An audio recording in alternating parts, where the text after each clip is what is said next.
Bonjour les amis. Alors je reviens vers vous aujourd'hui. Aujourd'hui on va parler de plusieurs choses. On va parler de vision, on va parler de supervision, on va parler d'ambiance spatiale, on va parler de tempo social. Et on va conclure en fait avec euh, la mauvaise écoute qu'il y a et la mauvaise communication qui peut se créer autour de vous. Donc, qu'est-ce que la vision? Alors, la vision, c'est une perception du monde uniquement par la vue, c'est-à-dire du monde actuel. C'est-à-dire, vous regardez dehors, c'est ça la vision. Vous avez une vision du monde actuel. Vous regardez la télé. Quand vous regardez la télé, ben en fait, si vous regardez une chaîne d'infos qui, sans arrêt, vous envoie des images violentes, vous avez une image, vous avez une vision du monde actuel violente. Vous avez une vision du monde qui est dégradée. Qu'est-ce que c'est que la supervision? Moi, c'est ce que j'appelle la supervision. Alors, supervision, ne pas confondre avec superviseur, parce que dans des entreprises ou dans d'autres systèmes économiques, des superviseurs, il y en a. Des superviseurs, pour moi, c'est juste des gens qui sont là pour superviser un peu le travail des individus et pour voir que chacun, en fait, est bien est bien à sa place et à sa tâche. Pour moi, la supervision, c'est ni plus ni moins qu'une amplification du mécanisme en fait de perception, donc le mécanisme de perception de chacun en fait, de notre mécanisme de perception sur une prise de décision qui peut mettre en place, grâce à notre perception émotionnelle, des actions concrètes, des actions efficaces et des actions efficientes. Donc la perception émotionnelle, écoutez bien, j'y reviendrai régulièrement dessus, elle est très importante pour la supervision parce qu'en fait, ça peut amener à se projeter sur du long terme. Là, plus personne n'arrive à se projeter parce que, en fait, depuis plus d'un an, pratiquement un an, on est conditionné par du, euh, du confinement, on est conditionné par une ambiance spatiale totalement dégradée.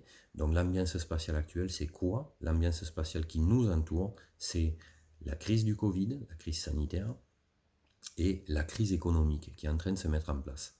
Donc en fait, vous voyez, on tourne, là vous avez un noyau qui tourne comme ça, et ça en fait c'est votre ambiance spatiale. À l'intérieur de cette ambiance spatiale, en fait, il y a vous, et en fait autour de vous, il y a ça qui tourne. Donc vous avez cette double épée de Damoclès sur la tête qui vous amène de la peur, qui vous amène de l'angoisse. Peur pourquoi? Peur qui peut vous amener à faire quoi? Peur qui peut vous amener à prendre quelle décision? Peur qui peut vous empêcher de prendre quoi comme décision? Et ça, c'est des questions qu'il faut que vous vous posiez.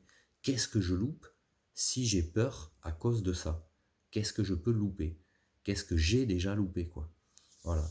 Euh, Si vous vous écoutez, en fait, si vous vous écoutez réellement, que vous écoutez en fait vos émotions, mais surtout l'important c'est, il ne faut pas faire une auto-gestion actuellement, essayez de ne pas faire une auto-gestion émotionnelle, parce que vous risquez de vous enfermer dans de la culpabilité. J'avais pas mis ça en place, j'aurais dû le mettre. Non, c'est à l'instant T, c'est maintenant qu'il faut le faire, maintenant pour être efficace. Donc actuellement, là à l'instant T, il faut que je sois efficace. Il faut que j'arrive à percevoir mes émotions, à les reconnaître. Il faut que j'arrive à percevoir les émotions des gens qui m'entourent, que ce soit ma famille ou que ce soit des amis, ou que ce soit même des gens que vous côtoyez que très peu. Ben vous arriverez peut-être à déceler chez chacun des émotions qui vont vous aider en fait à avancer et à prendre de bonnes décisions, des décisions sur l'avenir. L'avenir actuel, ben en fait, si je ne vais pas rentrer dans les chiffres, euh, essayez de faire des recherches un peu sur Internet et vous allez vous apercevoir qu'en fait, il y a un taux de dépression, d'angoisse chez les enfants de 15 à 25 ans qui a augmenté de plus de 30%. Et ça, c'est des médecins qui le disent, que nos enfants, en fait, arrivent plus à se projeter. Le taux de tentatives de suicide a aussi augmenté. Pourquoi les médias n'en parlent pas? Pourquoi les médias n'en parlent pas? Posez-vous ces questions-là. Donc, en fait, les clés que je veux vous donner, c'est vous vous prenez un peu de temps pour vous, en famille, entre amis, et vous discutez en fait, chacun va donner son point de vue sur la vision actuelle qu'il a, la vision qu'il a, Donc la vision, c'est, comme je vous ai dit, la perception à l'instant T. Donc vous regardez quelque chose, vous l'avez imprimé, et vous avez une vision de ce qui se passe. Voilà. Et après, j'aimerais que chacun essaye de trouver une supervision. Donc c'est-à-dire, c'est d'amplifier ce système, ce mécanisme de perception, en fait, de représentation du monde extérieur, et essayer de prendre des décisions par rapport aux émotions des gens qui l'entourent et de mettre en place des actions concrètes. Voilà. De se dire, poser sur un papier, mais si on faisait ça, si on mettait ça en place à plusieurs, ça fonctionnerait mieux. À plusieurs, des fois, ça fonctionne mieux que tout seul. Des fois, tout seul fonctionne mieux qu'à plusieurs. C'est à vous à trouver ces clés-là. Donc ces clés-là, en fait, c'est pour vous amener à anticiper, c'est pour vous amener à connaître, c'est pour vous amener à comprendre certaines choses et pour vous amener aussi à communiquer. Voilà, à communiquer sur vos réels besoins, sur vos envies, sur aussi comprendre et connaître vos capacités physiques, physiologiques, psychiques. Donc le fait d'en parler, de dire, moi je suis capable de faire ça, moi je suis pas capable, mais par contre je peux t'amener ça. Et là vous allez voir qu'en fait c'est du travail d'équipe, c'est du travail de relation sociale, c'est du travail de cohésion sociale. Voilà. Euh, dans quelle mesure je suis capable de l'amener, donc c'est-à-dire sur la durabilité, dans quelle mesure, voilà, je peux amener ça sur tant de temps, je peux vous aider à faire ça sur tant de temps, et quels sont les résultats. Si vous avez des résultats, en fait, vous avez des résultats, vous allez trouver un panel d'idées, un panel de forces, euh, un panel de questions, un panel de réponses qui vont arriver, et vous allez voir tout ça, c'est du travail psychologique et psychique.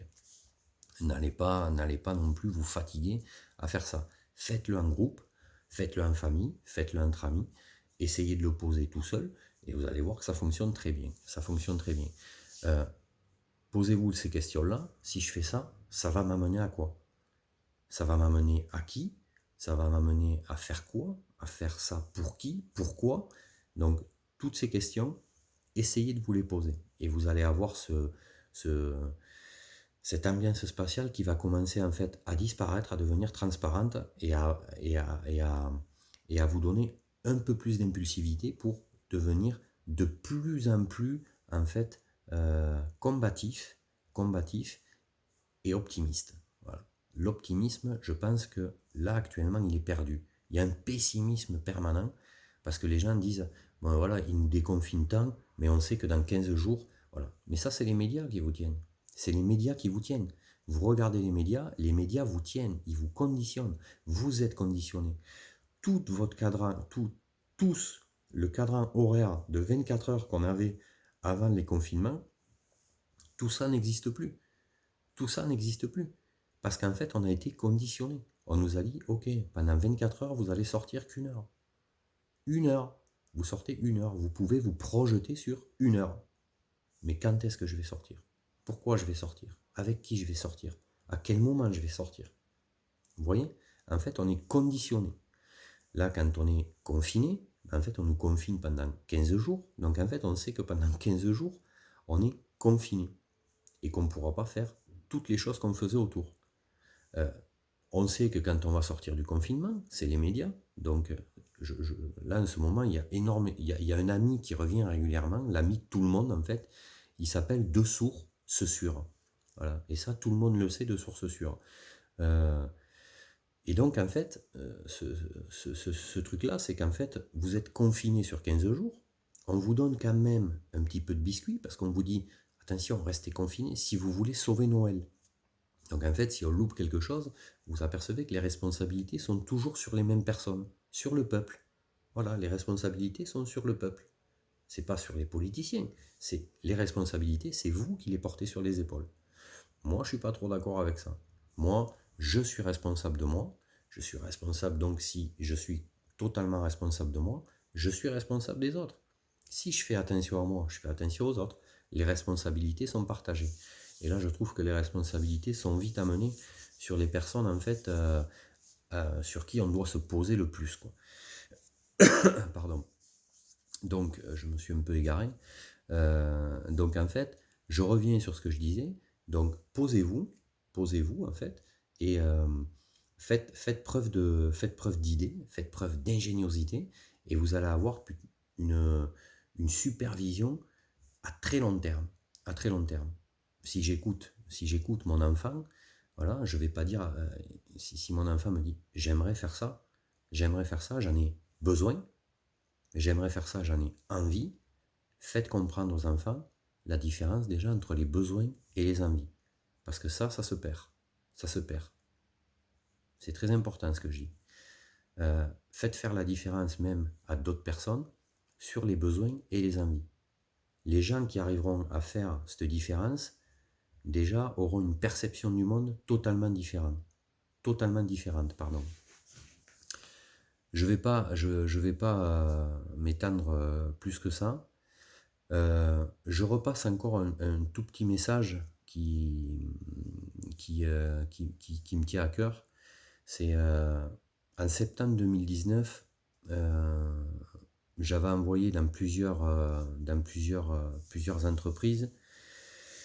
J'avais envoyé aussi à l'éducation nationale les dangers en fait que pouvaient occasionner tout ce qui était les réseaux sociaux, tout ce qui était des journalistes, des chaînes d'infos euh, qui balancent tout le temps les mêmes choses, le danger que ça pouvait amener, l'enfermement que ça pouvait amener. J'avais donné d'ailleurs un programme de gestion émotionnelle et d'analyse comportementale. Et en fait, les gens m'ont dit, j'en ai eu certains au téléphone, d'autres n'ont pas daigné répondre. Donc vous voyez, on rentre bien dans ce système de communication. Des fois, quand on a des bonnes idées et qu'on les donne à des gens qui sont instruits, on est vite on comprend vite en fait comment fonctionne l'instruction chez certaines personnes. Je fais bien le distinguo entre instruction et intelligence. J'ai prévenu ces gens-là que en fait on partait sur pas une catastrophe, enfin si on peut le dire, on partait sur une catastrophe économique, on partait sur une catastrophe sociale, on partait sur une catastrophe, je vais pas dire sanitaire, mais j'avais déjà expliqué qu'il fallait faire percevoir le monde à nos enfants, adolescents et jeunes adultes d'une façon totalement différente. On m'a ri au nez, on m'a dit, écoutez, c'est bien, mais on sait faire. Eh bien écoutez, moi je suis preneur, n'hésitez pas à revenir vers moi. Les gens qui ont vu cette vidéo, si vous avez des questions, je peux vous envoyer un panel de questions qui peuvent vous aider à avancer et avoir une supervision du monde totalement différent. Je vous expliquerai comment le mettre en place, au sein de votre noyau familial, au sein de votre entreprise aussi, parce que c'est important. L'entreprise, tout est lié, tout est lié. Les émotions, en fait, c'est le noyau du fruit. Et si le noyau il est pourri, tout le fruit est pourri, quoi. Voilà. Vous pouvez avoir un faciès toujours sourire. Si au fond de vous, en fait, les émotions, vous n'arrivez pas à les percevoir, en fait, vous êtes creux, vous êtes vide, vous êtes inefficace.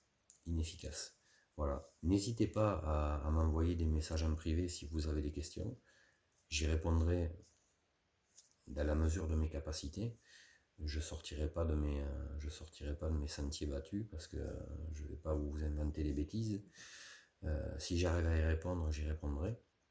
Prenez soin de vous, écoutez-vous, écoutez les autres et restez confiants, restez optimistes. Voilà. Je vous dis à très bientôt les amis. Au revoir.